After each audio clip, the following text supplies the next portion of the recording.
During the week beginning the 22nd of July 1974, a level and theodolite survey was carried out on the eroded causeway between the headland and the island at Tintagel Castle. The causeway was in a dangerous condition and unsuitable for public use, resulting in the closure of this important monument. Because of the environmental and restricted access to the site, it was decided to construct a timber footbridge between the 2 points. The design and contract documentation was completed and work began on site early in 1975. The bridge deck was to be supported by 2 laminated timber beams spanning approximately 12 yards, and these were transported from Padstow on a barge and deposited in the cove at Tintagel. The assistance of the Royal Naval Air Station at Culross was gained to lift the beams into position by helicopter. The work was designed and managed by the Directorate of Ancient Monuments and Historic Buildings Division of the Department of Environment, which was based at Imperial House in London.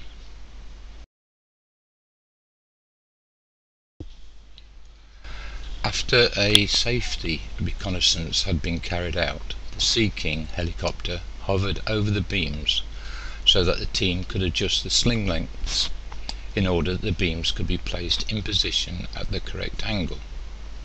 A dummy run was then made to check the adjustments before the first beam was lifted.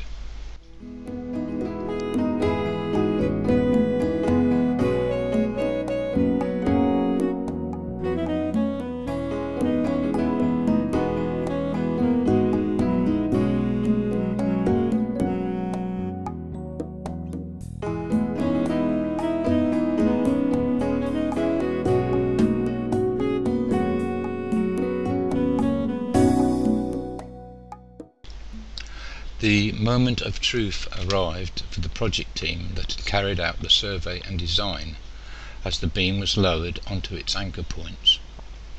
It had always been in our minds that any error in a difficult survey would be both embarrassing and expensive.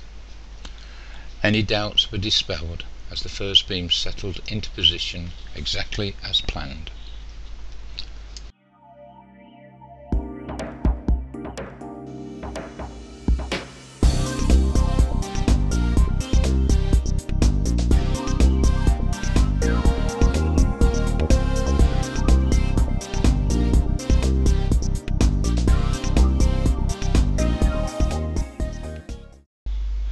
The second beam was lifted into position without any hitches, which was fortunate as the RNAS Culross team were becoming concerned at the amount of fuel left in the Sea King helicopter.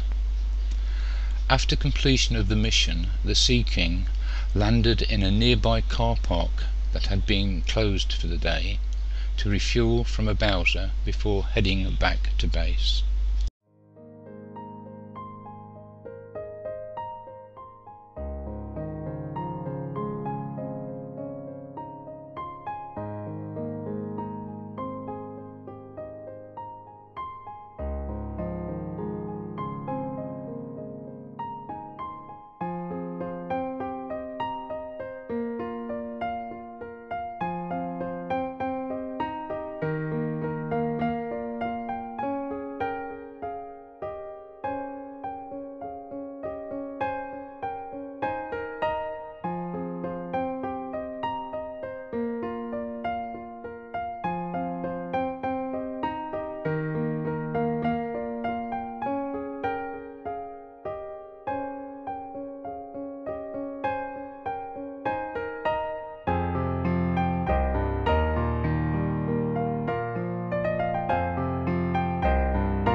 Areas of the rock face on the island side were found to be weak and had to be stabilised by a system of rock anchors and gunniting.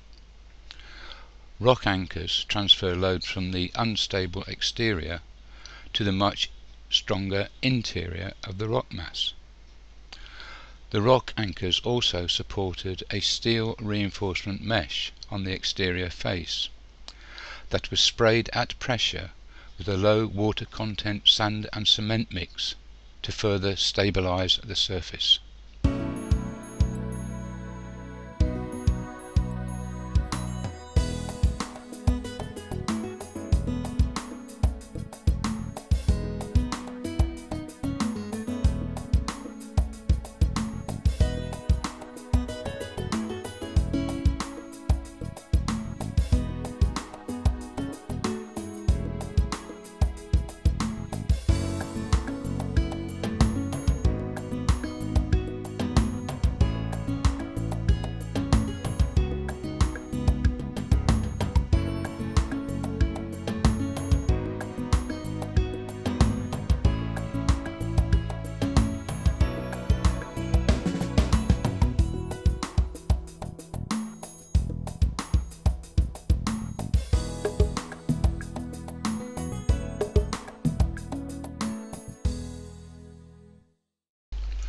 The first 4 photographs show the completed work prior to reopening the monument to the public.